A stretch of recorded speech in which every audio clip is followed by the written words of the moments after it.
conscious na si Pastor Mark niya, ang daming nakatutok. Parang maganda. Meron sa harap, meron sa gilid, Pastor. Hallelujah. For the glory of God. Amen. Praise the Lord. Amen. Pastor, huwag kang magkakamali ngayon, Pastor. Oo nga. Bawal magkamali. Naka-record na ba? Apo. Okay, so anyway, good evening once again. It's my honor and privilege to be here once again and to share something especially about family. Now, may I know how many couples do we have here at the moment? 1, 2, 3. Six. 6 couples. Opo, 6 couples. Wow. 7. praise- Wala kasi ano. 7. Oo, 7. Meron pa So, praise the Lord. 7. 10 dapat, Pastor. Oo. 10 dapat. Wala pa yung iba. Okay, anyway. So may parating pa. May parating Zoom, pa. Zoom. Nasa Zoom. So but anyway, praise the Lord. Actually, when Pastor Peter informed me about this, that you are already engaging into reaching out for couples.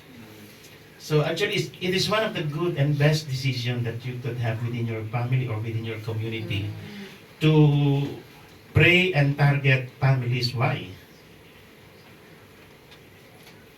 Why? What do you think? Target. Why do we need to target the family? There's a target also. Because the head of the family is a prayerful. Basic foundation of Christmas. Yeah. Actually, the family Pamilya is na the agad. smallest Marami na. form of government in our society. Where inside our family, we can be able to train our children under the leadership of course, of the father. So that's why the father plays a very important role in the family. Now, why do we need to target and hit family? One reason is that the moment the father get to know our Lord Jesus Christ, since the father is the head of the family, so everything we just simply follow, including the wife. But the common problem that we normally encounter, the moment the wife is the first one, no, who became a believer, then that will be an issue, that will be a problem. And much more if the children. Because the children has no authority at all within the family because the father has all the authority and next will be the wife and the children. So that is common problem. That's why I remember during my early days in my Christian life, we were 2 in the family. First, my eldest brother, the firstborn in the family. Then the second one, myself, who became a believer. And actually, it was a big issue in the family. Why? Because we were born in the, what do you call this, traditional church. Maybe you know what I mean. And I was a leader in that church. My parents are leader. Then one day, I got born again. So that was the start. So we were persecuted for 7 long years. So I was praying for my father that one day he will come to know our Lord Jesus. And praise God, because at the death of my eldest brother, very few knows about this, but at the death of my eldest brother, he was one of the first missionary actually from the church in the Philippines, JIA. One of the first missionary of the church, and he died at very young age of 29. Died of leukemia. He was used mightily by the Lord in the mountainous area of Mountain Province, Benguet, Ifugao. So mightily he was used by the Lord.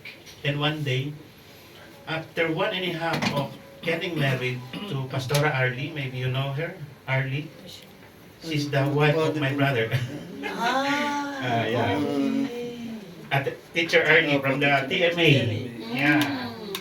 So she's the wife. She's my sister-in-law, and both of them serve the Lord in the ministry into full-time basis.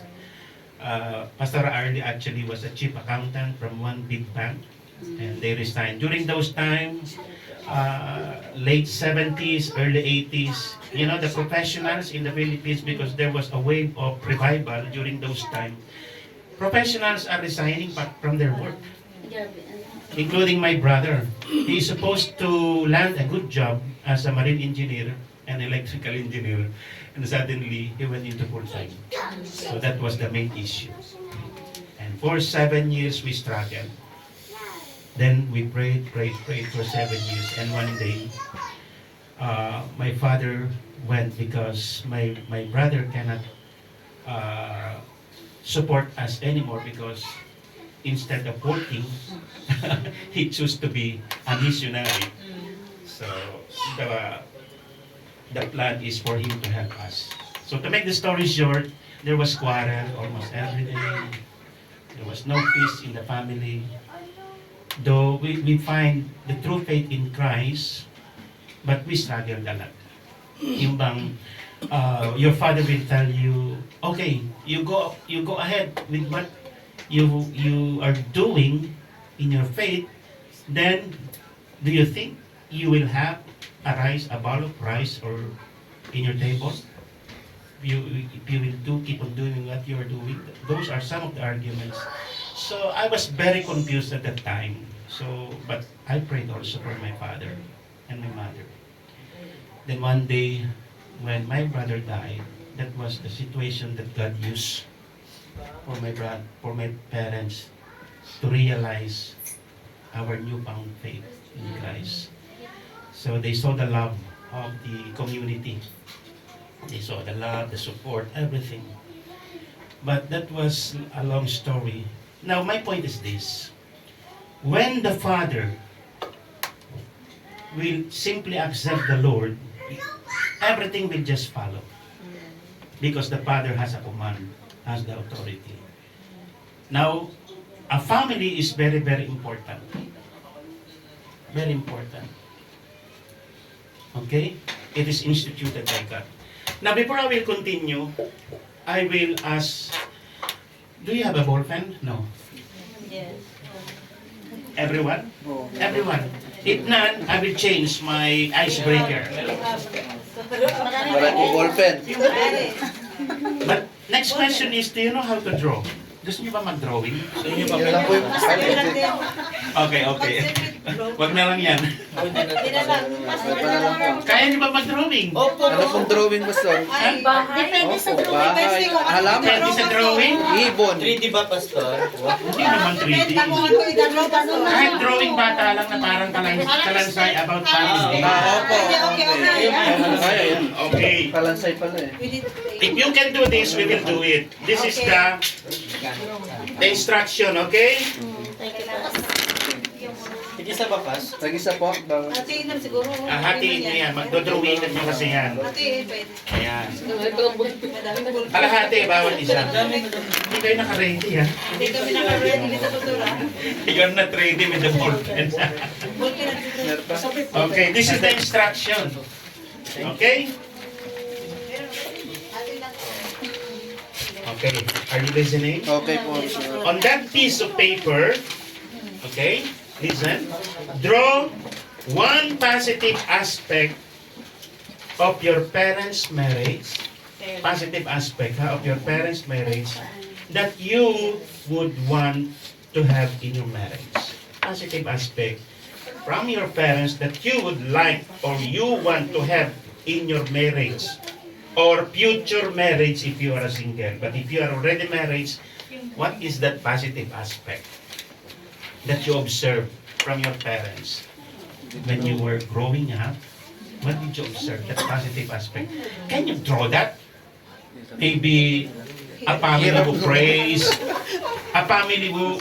together, prayer, that is one. A family who eat together. So those are some examples. Okay, think of that positive aspect that you observe from your parents, that you like you to emulate or you like to do it when you get married in the future or you want to do it in your married life. Okay. Were you able to get the instruction? Anything, positive aspect that you observe, that you notice, that your parents are doing, that you want to do it also in your own family? Or if you are single, when you get married in the future. Okay, go ahead, I will give you 5 minutes. Tapos na. Ano kaya? Tapos na, ang bilis ah. Grabe pa, ang bilis mo naman. Ano yan? Eh, at least ako yung nakaintindi nito. Ah, syempre. Oh. Nakuha niyo ba yung instruction? Yung pera binigay sa nanay. So anything, Anything. think of that situation when you are being raised up by your parents. A good aspect, positive aspect. Na gusto mo rin gawin sa pamilya mo. O if you are a single, that you want to do in the future if you will get married. If you are single. But all are couples here, no? Okay. Okay. Nakikita natin dito kung sino yung merong skills. Walang skills talaga. Diba? Grabe yung skills yan eh. So, pito. Parang, Ako, nakakaintindi Isa na. ka eh, Parang- parang pa 3D pa eh. parang sunflower yung ano eh. Asahin na. Wala talaga eh. Hindi, Pastor. Tatlong. Okay. Your time is running. Mabilis na. 5 minutes. Basta, explain ko na lang itong drawing mo. Ako nga po, tas. Balaan na natin sa explanation. Oh, pwede naman. Nakukuha yan sa explanation.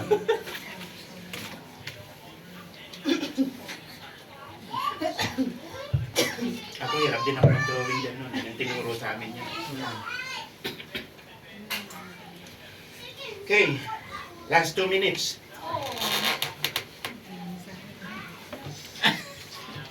Explain ko to. Huwag ka makakita mo yan eh. Eh, wala ka namang kupid, wala ka namang tatang. Grabe mo nga rin. Grabe nga rin. Hindi naman yung early days nila. Last 1 minute. Agreed. Listen. Magkatugma kaya yan. Namagay magkaiba naman kayo ng parents. Yes po. Ang haba nang sa kanila. Oh. May damo-damo. Okay, whoever is finished, you can stand and explain. Okay? So while the rest is still Ladies doing first their- siguro.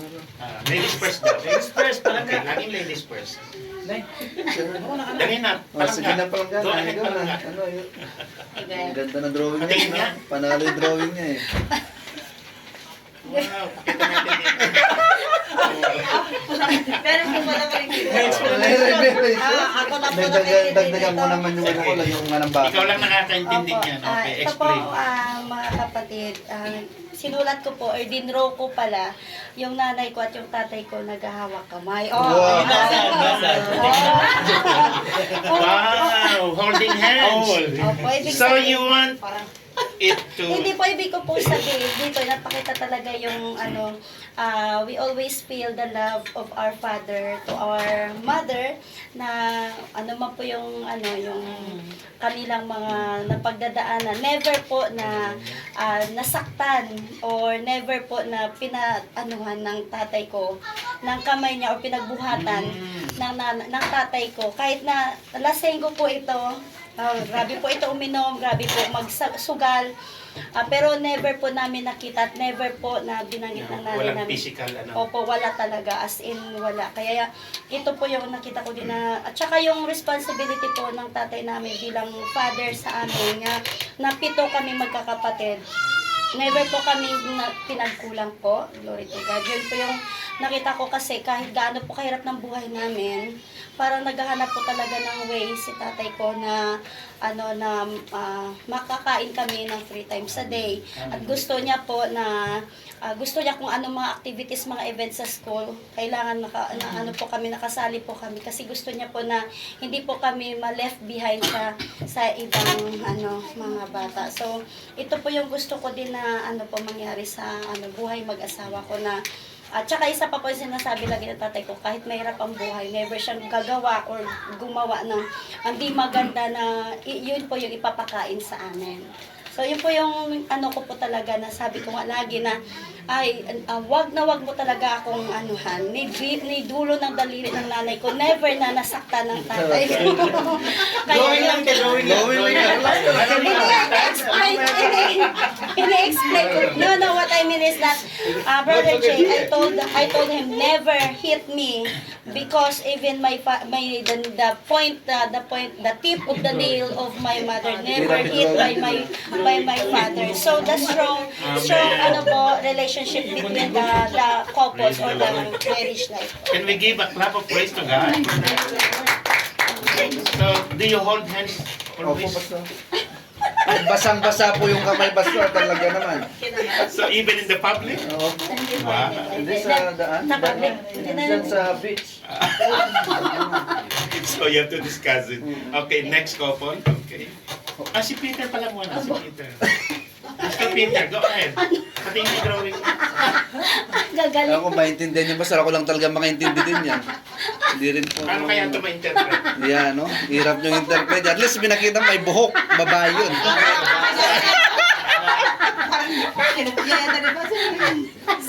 Hindi ko maintindihan eh. Sige na. Explain mo na lang. Okay.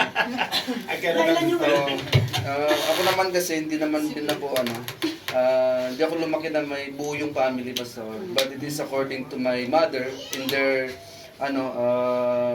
parang nung malilit pa lang kami, kung ano yung, ng tatay ko sa kanila, sa family po namin. Yan. So, bago siya lumipad, paalis dun sa lugar namin. Yan. So, isa po doon is yung, he's very yung sa pagpo-provide niya sa family po namin. Kasi yung trabaho niya dati, sa gabi po nanguhuli siya ng palaka. At yun yung binebenta niya.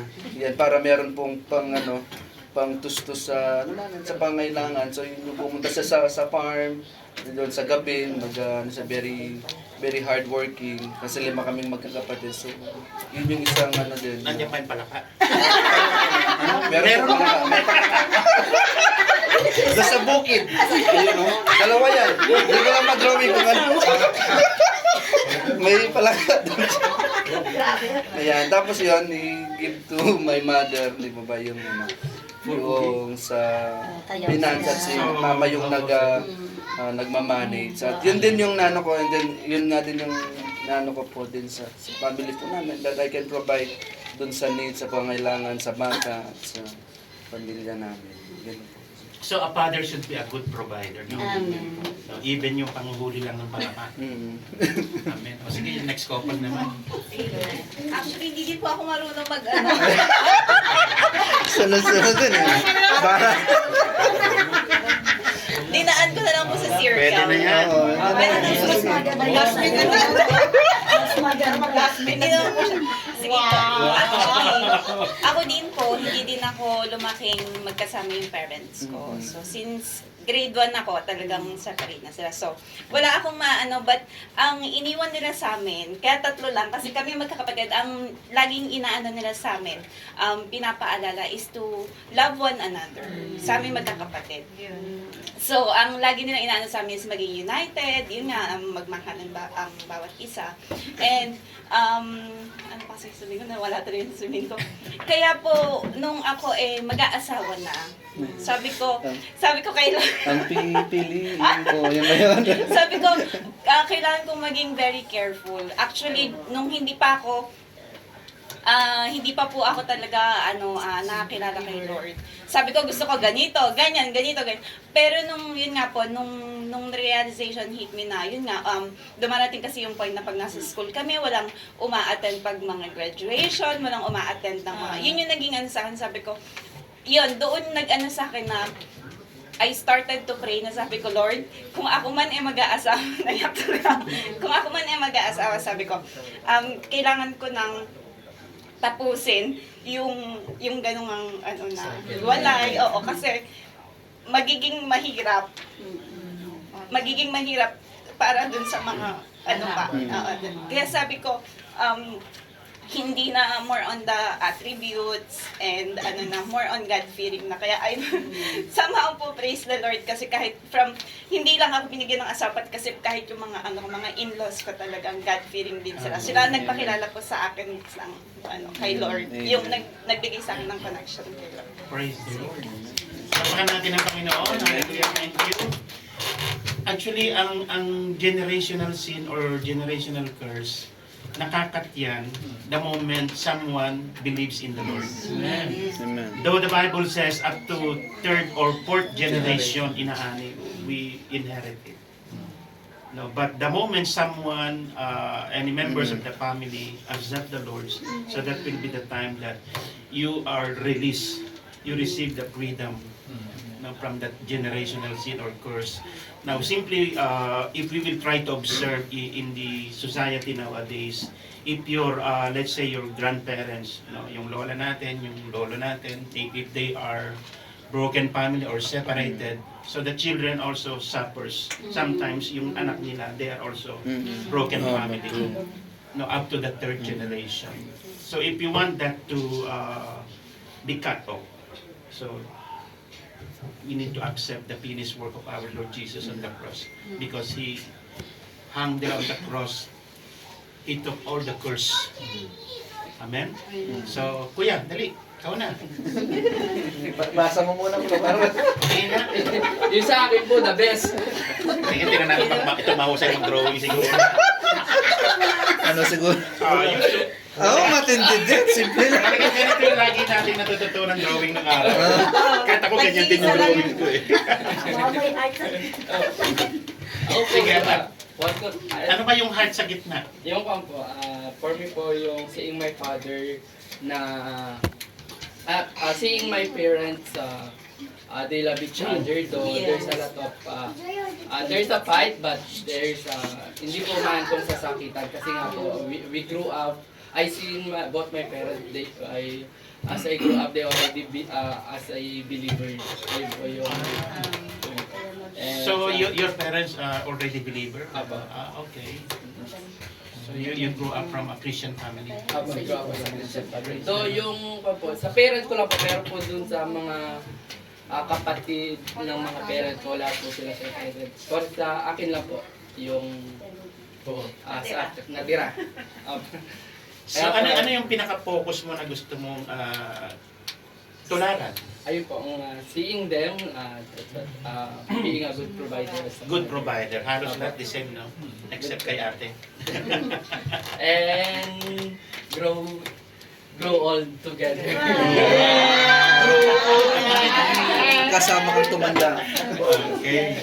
So, natawag na lang tayo ng dalawa pang couple, then the rest, tatawagin din natin later. Okay? Si Pastor Sam tawagin. Ikaw mauna, Dennis President. Excited dito. Excited ka. Parang ang hirap i-interpret niya na. Siyempre yung papa ko, yung mama ko, 5 siblings. Fishball. Kala ko sunflower. Which, they're hard. Hard. So yun yung ang naano ko din na hindi ko makakalimutan talaga sa family is always talaga love. Yung love na start sa parent. So, no, di ba? Inano talaga ng parents ko na dapat bilang magkakapatid, magmahalan. Kasi di ba, palagi nating naririnig, walang ibang So that's the magkakapatid. meaning of the heart. Hard. Oh, yun, Pastor. Kaya, dahil doon, ang pinapakita din na we are, din, sa family, we are a church goer. Sabi mo nga, nanggagaling din kami sa family, no, which is yung, ano talaga, kung sasabihin natin, perfect attendance. Church na kung saan tayo nagsimula, Catholic Church, yun. So, laki kami na, yung masasabi ko na we are a perfect attendance sa church Every na yun. Sunday. Yes. And then we have always fellowship talaga sa family. We go swimming. Wow. And then, Wow, yun pala yun. Swimming. Tapos pagkain na talaga. Dagat. Pagkain na talaga dapat sabay-sabay. Hindi pwedeng isa-isa. Ito. Table. Tapos hindi ko din makakalimutan before dito, yun ang word na Kala ko gulay. na kailangan talaga din. Hindi yung kung may walang lamangan sa bawat isa sa family, dapat tulungan, help one another. Anong So meaning? dito, dapat Tatanim. ang tatanim mo na. So dapat, yun ang yan ko na ang sinasabi ng Gulay papa yan. ko, kailangan, ano talaga, yun, yung magtapos ng pag-aaral, yung mga ganun din, yung Pala yun. makakalimutan. So yung sabi nga, ano ang hindi ang pinaka kailangan kong makukuha doon sa family ko is yung love one another talaga, Pastor, yun. magmahal. So paano mo nasasabi na walang lamangan? Wala lang. Siyempre, So, kung halimbawa, sino mayroon yung pasalubong. nakakaangat, tutulungan yung isa. Ah, okay. Kala ko sa pasalubong eh. Ay, hindi. Tulungan. So palakpakan natin ang Panginoon. Lastly, then later on we will call the rest. Si Pastor Sam. Okay, dito ka para makita ka na. So, patingin, Yan patingin. yung 3D mo? Yung bibingka. Bibig ka na ba? Ayun. Talaga. May talent, may talent. Pwedeng ilaban to.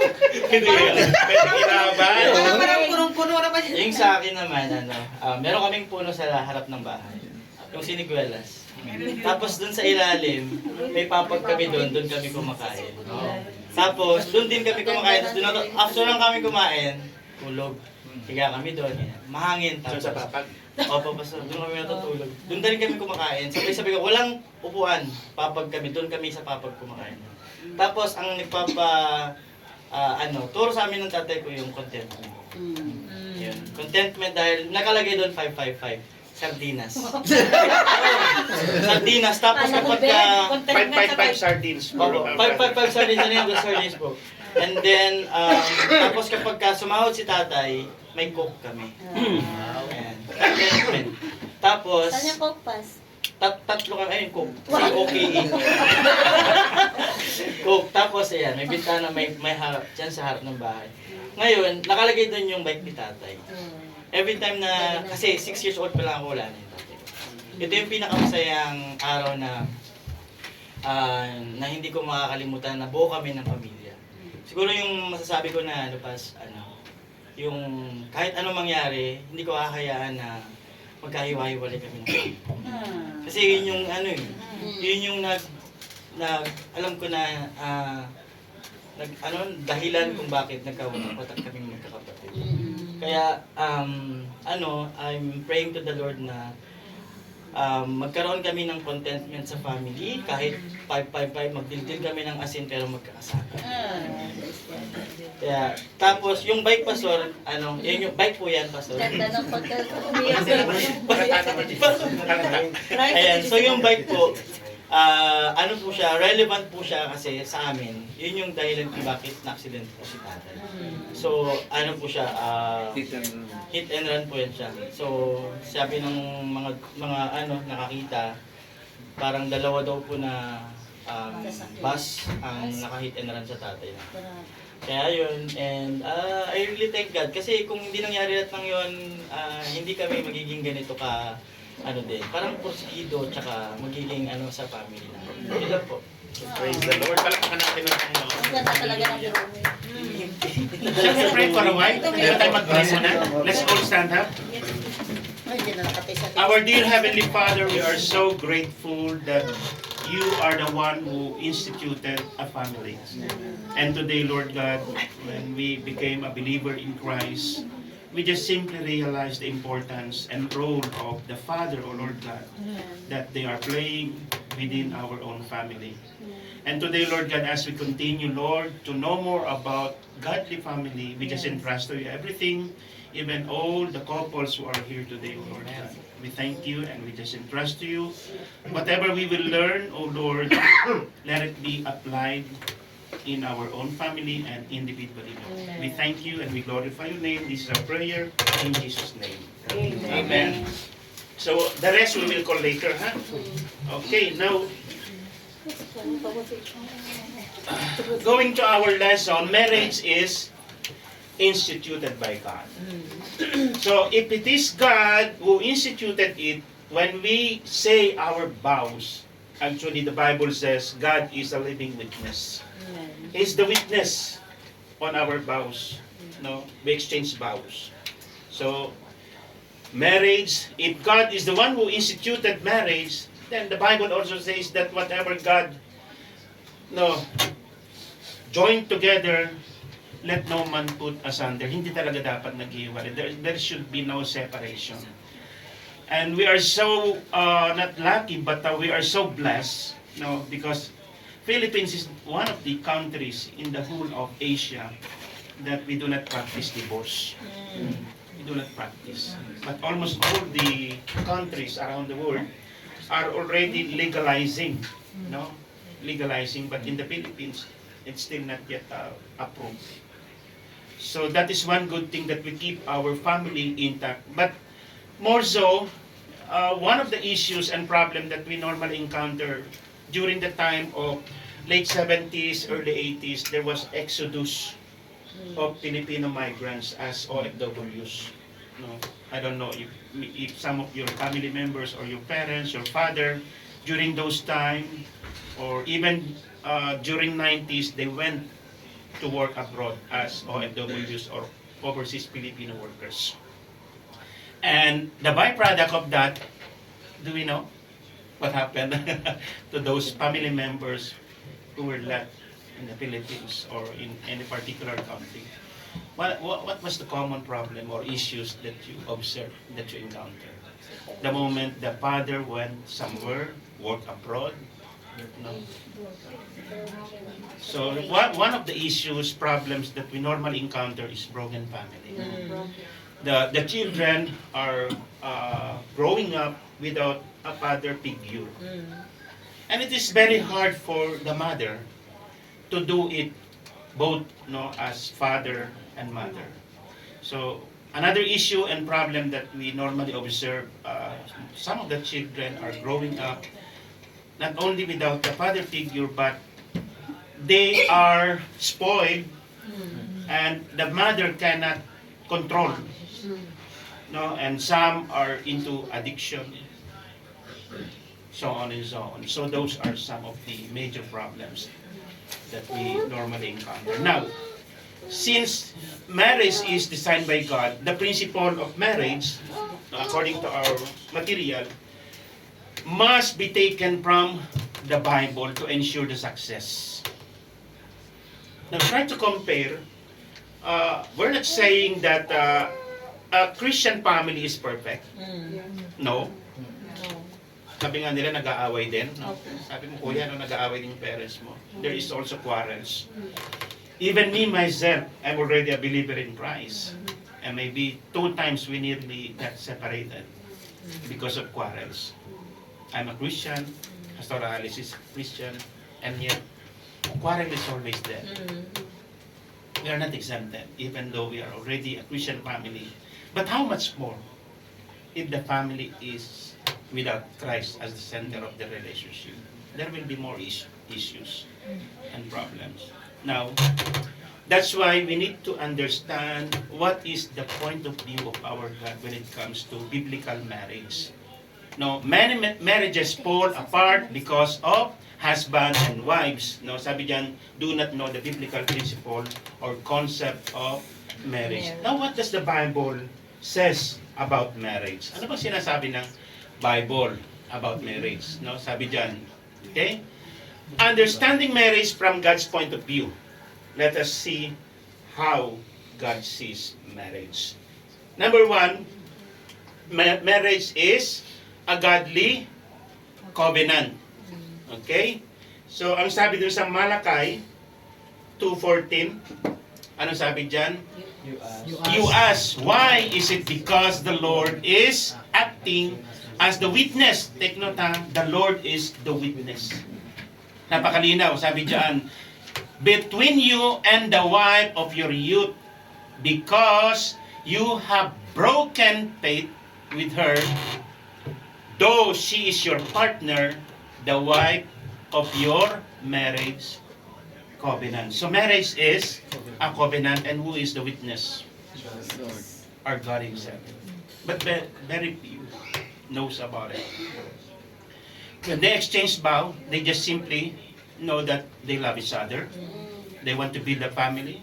They want to start married life without God at the center. So that is the missing point. Sometimes we set aside God. We don't know that God is a witness when we exchange our vows. Yun yung missing link minsan.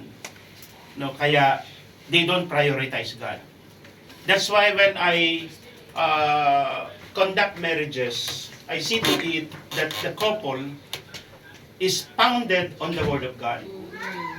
especially if both of them are already believer. So put God always at the center of the relationship. It is not just between the husband and wife. God should be always there. It is a love triangle actually. And they should realize, both husband and wife, that when they exchanged their vows, it was God who instituted their marriage. It was God who is a witness. Not only the physical witness, yung mga ninong at ninang, hindi lang sila. Andun ang Diyos. Why? Because He Himself instituted marriage. No? Pakalinaw. Now, ano pa sabi dyan? Marriage is God's plan, not human idea. So it is God Himself. The covenant of marriage calls for a lifetime commitment. Lifetime commitment between the man and the woman until death separates them. So that means it is only death that will separate a husband and wife. Not the third party, not quarrels, not misunderstanding. But when you say you love your spouse, there is nothing that your spouse will do against you that will stop you from loving you or loving her. I will repeat. Sa Tagalog, wala kang gagawin na laban sa aking kalooban na makakapagpahinto ng aking pagmamahal sa iyo. That is unconditional. And that was shown to us by our God, the Father, by sending His one and only Son. No one in this world will sacrifice if he has only one son or one child. But our God Himself did it. So that's why it is very important that in married life, knowing that God is a witness, knowing also that God instituted it, but we should know also that the foundation of our married life is the unconditional love. So that means no matter what will happen, marriage is not perfect. So if we say you accept each other, you accept your spouse, you accept your wife, you accept your husband for who he is, for who she is, no matter what. Alam mo sa buhay ko, if I am not a believer in Christ, even raising children is a big issue. No? The way you want to raise your children, and especially if the in-laws will come in, that will be another big issue. No? Sino nakaranas ng gano'n? Whoever experienced that your children, your firstborn, some of your children was raised by your in-laws, not directly from the parents. What problem you normally observe when your children will grow from your in-laws, especially if both parents are working abroad, no? And we will bring our children under the custody of our in-laws. So what normally happens? Spoiled. Spoiled. Kasi si Lola, bigay lahat. Di ba? Pag naghanap ng laruan, bigay. Pag gusto mamasyal, bigay. So what will happen to that child while the children is growing up? Spoiled. That's why the Bible says, Proverbs 22:6, train up a child on the way he should go, so that when they grow up, they will not depart from it. So it's very important that our children will grow with fear, with knowledge from the Word of God. It's very important. And believe me, the moment you raise your children with knowledge in the Word of God, with fear in the Lord, believe me, when they start to study, they will excel. Did you observe that? They excel in everything, academically, in everything. Above, because that was the promise of our God. We will be the head and not the tail. I noticed that in my children. I have 3 children, and when they study, they are always on top of their class. Either 1 or 2 lang. Kasi yun yung pinalaki ko sa kanila. Anak, my son, my daughter, this is the promise of God. So God is already there in the family. So you inculcate that, you impress that to the mind and to the heart of your children, and they will be able to know the promise of God under the leadership of the parents, especially the father. So I have shown that to my children, and they study very hard, and when they study, they excel in everything. And even the promise of God of good health, are you aware of that? Except my firstborn, my second child, Sharon, if you know her, Rose Sharon, and my youngest child, Jamie, you know her also. Not even once they were hospitalized until now. Even myself, I was never hospitalized since I became a believer. Grabe. So, lugi sa akin ang insurance. Sayang ang bayad, no? But that is God's promise. That is, if you know how to claim God's promise within your family. So, God instituted marriage, okay? And God commands the husband and the wife to submit to one another and to the lordship of Christ. Okay, so our God should be always there. Next, what is God's point of view in marriage? Okay? Sabi diyan, marriage is unity. Matthew 19:5-6, marriage is a godly covenant. Okay? So marriage is a godly covenant that unites the man and woman before God. Unity. Kaya nga sabi, men shall live, no? And they shall be one. Men shall leave their parents. Iiwan ang kanyang pamilya o ang nanay at tatay at sila'y magsasama. Pag sinabing, when we say united, they will become one, not two. Not two. So, ibig sabihin, si Pastor Peter, sila ay iisa. In everything, in every areas of their life. They are one in their decision, in their plan. Anything about the children, they are also one. Okay?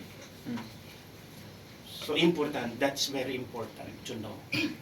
That as husband and wife, you should stand united in your finances. Pati sa finances, dapat nagkakasundo. Halimbawa, kung magkano bibigyan natin kay tatay, kay nanay, sa mga in-laws, pinag-uusapan. O, sino magbabayad ng kuryente? Who will pay for our electricity bill? Who will pay for our consumption for food? It has to be discussed. And there should be a proper understanding. There should be no secret between the husband and wife. Because sometimes, since both husband and wife is working here, and they are earning money, and sometimes, secretly, the husband is sending money to the parents, and the wife also sending money without the knowledge of the husband. And when they discovered something, so that will be a point of misunderstanding.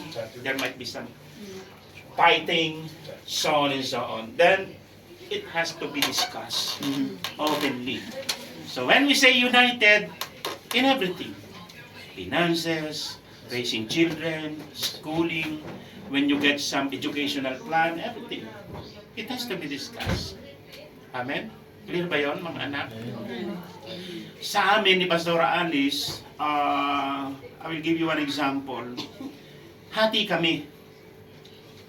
Though I used to send some few amount to my parents during those time, because I'm full-time now since 2021. But before 2021, I used to send some amount to my parents on regular basis. But my wife, Pastora Alice, knows about it. Because I informed her. And she herself even the one sending it. So I don't hindi ko tinatago. I don't keep it to myself. That is how unity works within the family in every areas. So pinag-uusapan. Kahit ngayon, Sister Alice has no more work. And I'm into full-time missionary work now from the church and the mission work. And yet, our lifestyle never changed. It is the same, still the same. I don't know why. My overhead, I have few hundreds of overhead when I was still working, and I have to cope up with that overhead. But still, I don't know how God is providing for that for the last 4 years. If you put your complete trust in God, even in the area of your finances, believe me, God will supply all. We even support our children. Our children are now having some works, and yet they're still asking from us. Nung kinasal yung pangalawa ko, nag-shoulder pa rin si Pastor Alice. Hindi ko nga sukat akalain nag-shoulder siya eh.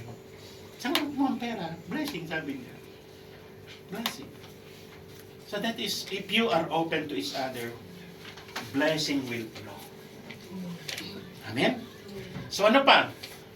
Napaka-liwanag ng sinasabi ng Bible. The Bible is very clear, especially when it comes to marriage. So not only unity, this must be preserved through the following commitments. Sabi dyan, unity in spirit. Since you are now both believer in Christ, so when we say spirit, we should bring a family altar within our own family. That happened during pandemic time because we have no choice. No? Who did the family altar during the pandemic time? Anyone? When I say family altar, may fellowship kayo. You have a fellowship of your own. No?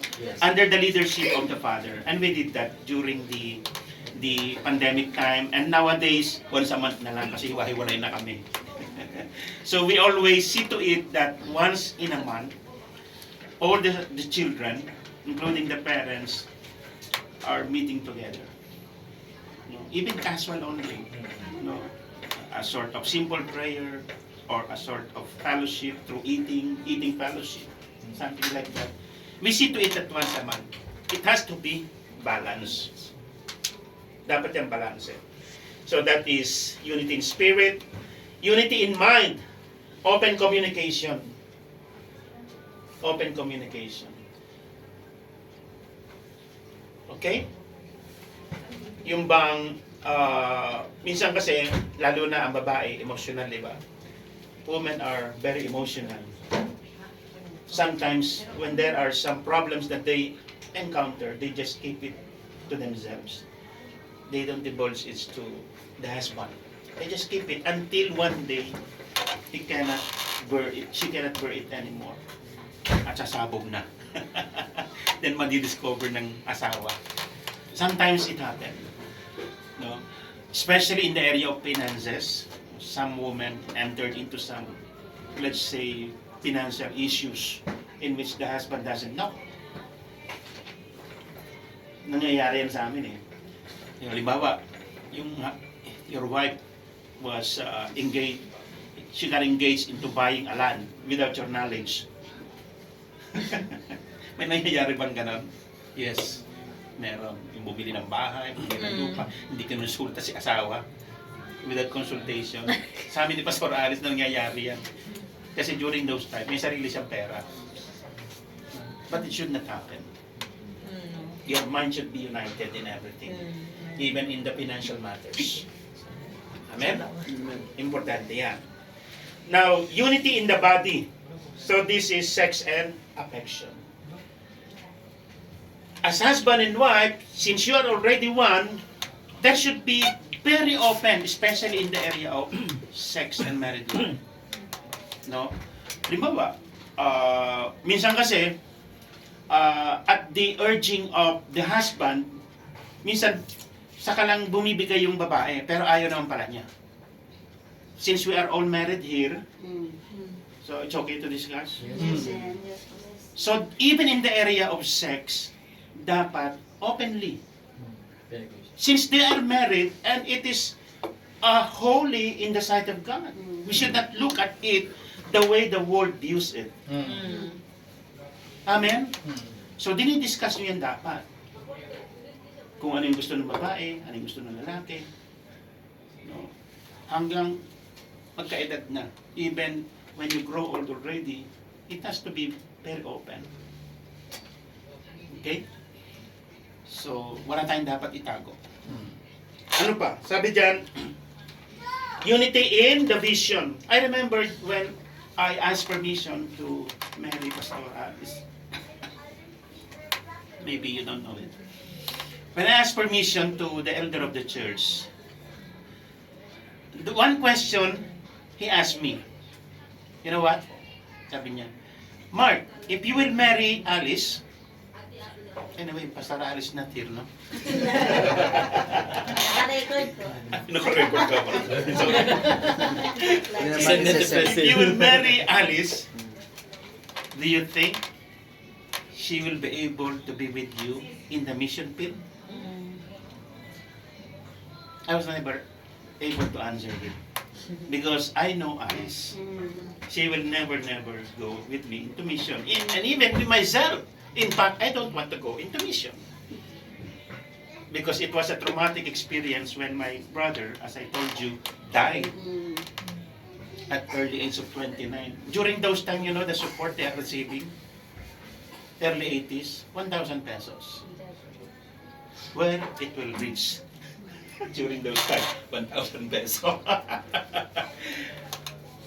And he was staying from Baguio. He has to take a bus 9 hours in the mountain trail. So from the mission field, he will go to Baguio to collect the allowance. And if he missed the bus, there is only one bus for the whole day. If he missed the bus, he has to stay and sleep in Baguio, and that's extra expenses. So what will be left for 1,000? I came to know about it just later when some of our faculties, they used to share their testimonies here during the training session of our TNO, Missions Academy. I even heard one of his partner, maybe you remember him, Pastor Larry Ramos. Yun naman. Larry Ramos, he died He died. already of diabetes. No, one time I heard him. I was sitting as one of the faculty also, and according to his story, he said, you know, the way Jaime, the name of my brother actually is Jaime. Jaime. In fact, I named my youngest daughter in honor of him, Jamie, double E. His E is only one. That's why Jaime. I heard Pastor Larry saying, you know, what your brother did when we have no more food to eat. Sometimes they will collect some meat from wedding occasions, because sometimes they used to be invited, no, in some weddings. You know, in Benguet, we have this kanyaw. We call it kanyaw.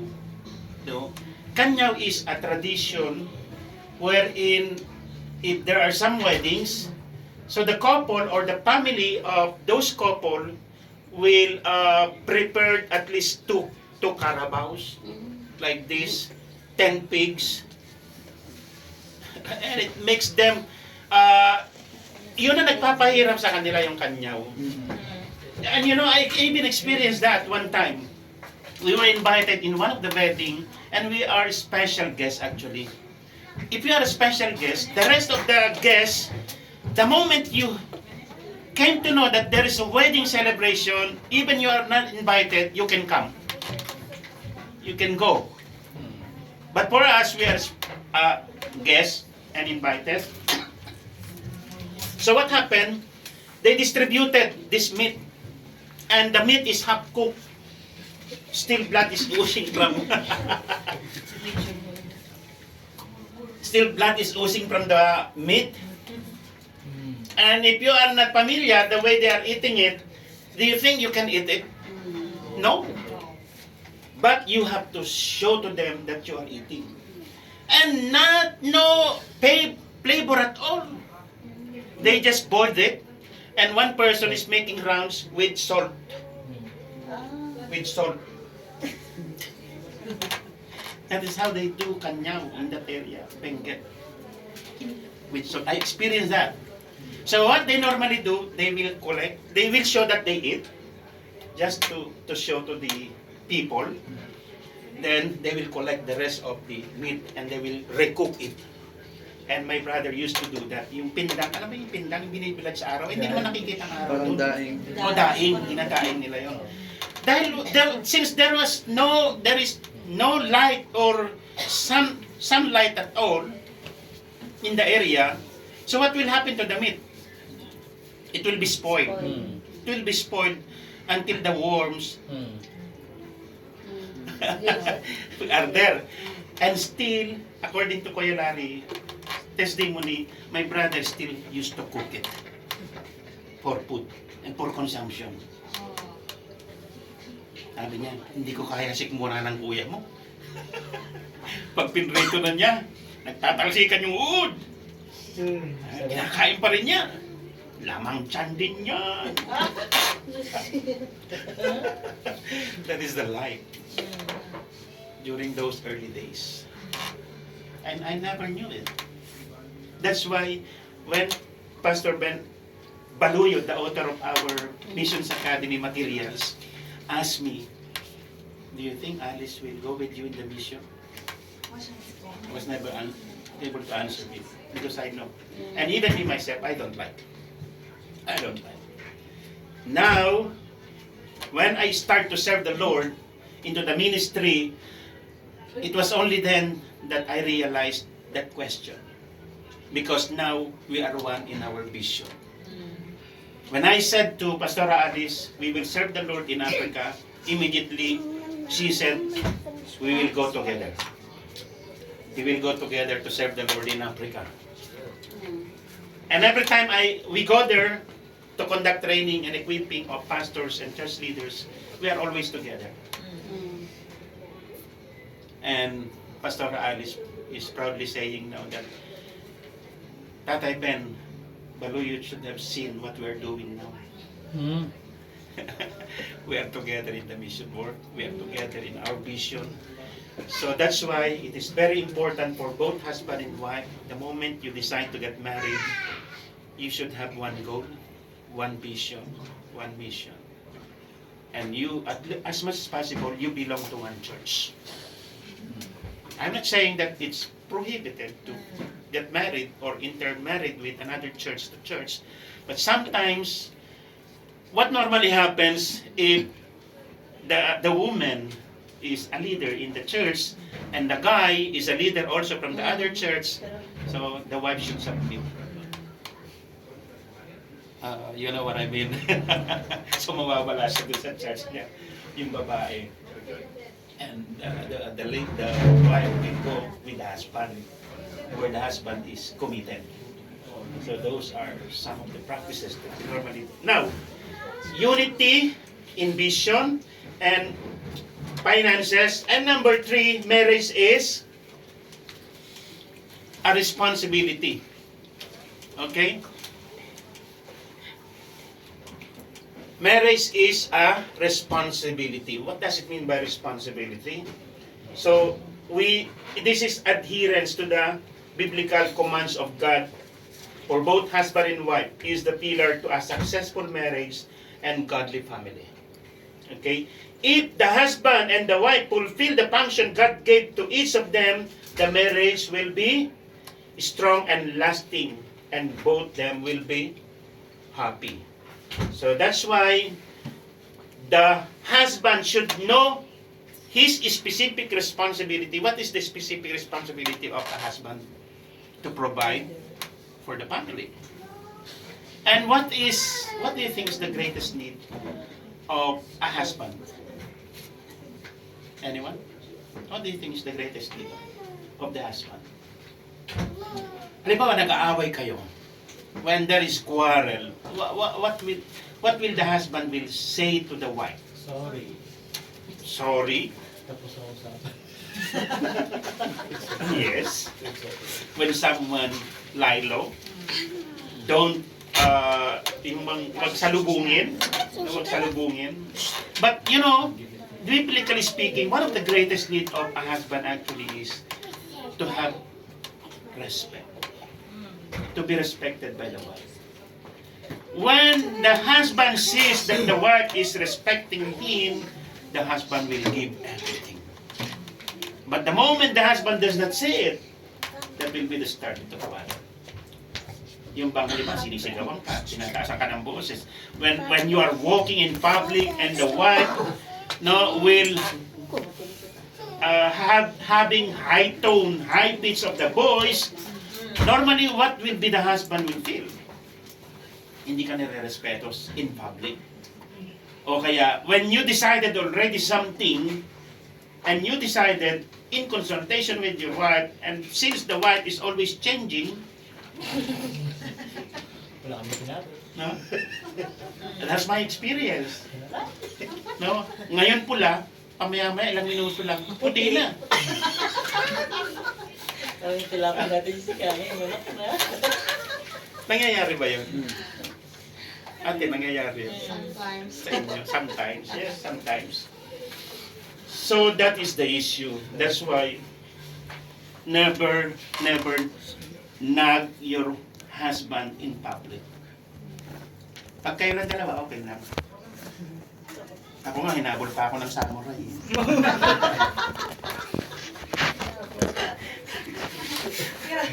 Buti na lang, mabilis akong tumakbo. Samurai. Oh, si Pastora Alice may samurai yan, dalawa. Dalawa pa. Oo, dalawa. Tapos isang gulok na malaki. Regalo ko pa sa kanya galing Aklan. Sabi ko, ba't pa nalang ko ng gulok? Alam niyo yung gulok? Gagamitin pala po pa sa Oo, inyo. gagamitin pala sa akin. Buti na lang, mabilis ako umila. Saka tumakbo. Takbo! So, wag niyong sasalubungin. Wag niyong sasalubungin. Don't, when you are high in your emotion, no, both husband and wife, someone or anyone, for both of them, should lie low. Should lie low. Huwag mo salubungin. So when the emotion subsides, that will be the time to talk. That will be the time to talk. Amen?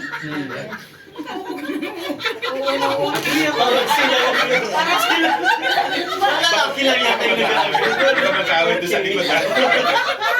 Parang lakas-lakas si Eric. So wait. Kasi ako kung hindi ako nakatakbo, wala na akong yung sarap nyo.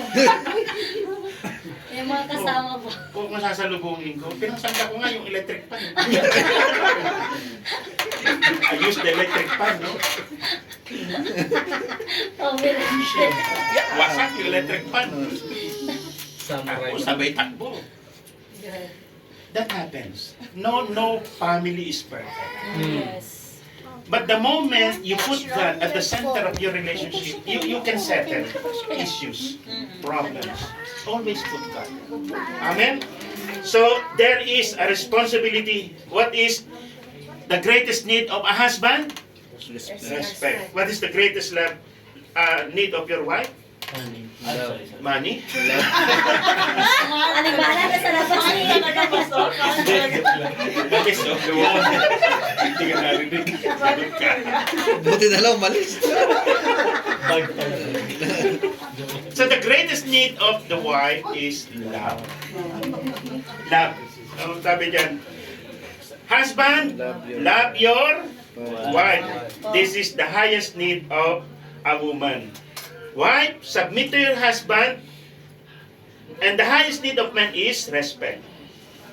For the children, we should train our children. Sinabi ko na kanina, Proverbs 22, verse 6.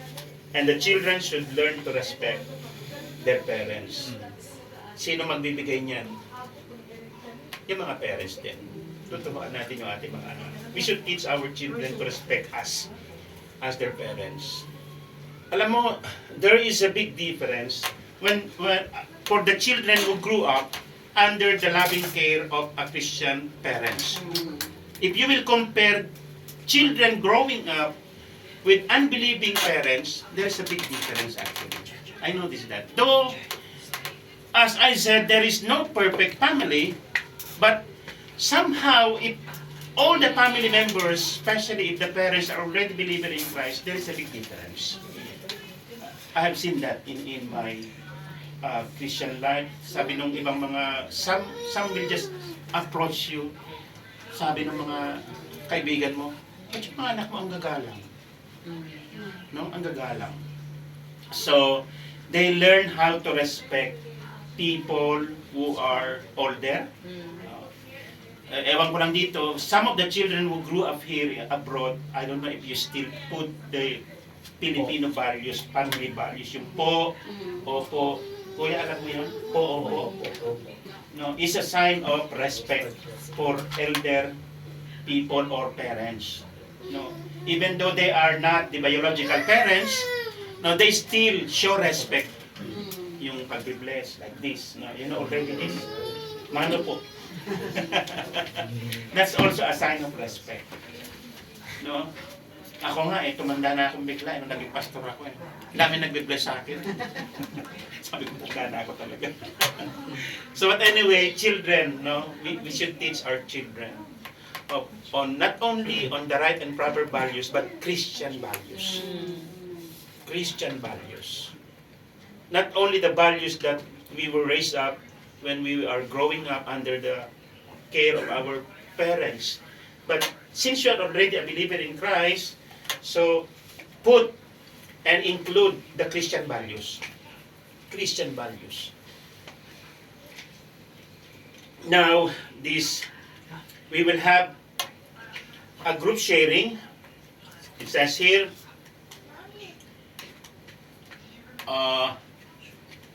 hindi ko pala napipindot, sorry ah. Okay. We are about to end. And women, how can you help your future husband if you're a single to love you more? Hindi natin isasali yan kasi lahat tayo couples. Okay, yung next question, men. Number 3 tayo, how can we build a strong and continuous family devotion? So we will go to the question number 3. Sabi dyan, how can we build a strong and continuous family devotion? This is important. Though we have learned from our Missions Academy this individual devotion, are you aware of that? Quiet. Are you still doing it, quiet time? Very No, quiet. it has to be done also in a Together. family. Within the family itself. Yun yung family altar. Where you have your own family fellowship. If you can do it, if you can practice it, the better. But it is a case-to-case basis. But if you are husband and wife only without siblings, it's still okay to do it. No, wherein you have time to praise and worship God, let's say, before you start the day. That husband and wife, both of them are praying together. It's a good practice if you can do it. So that is the devotion. Now, we will continue our sharing and maybe you can divide into 2 groups. And maybe you can plan ahead to how you can be able to improve further your family altar, or if there is a possibility to do the devotion, what will be the advantages that you will be able to experience. Okay, but before we do that, let's proceed to our next couple. Okay, it's your time to shine. Come on, brother. Okay, brother.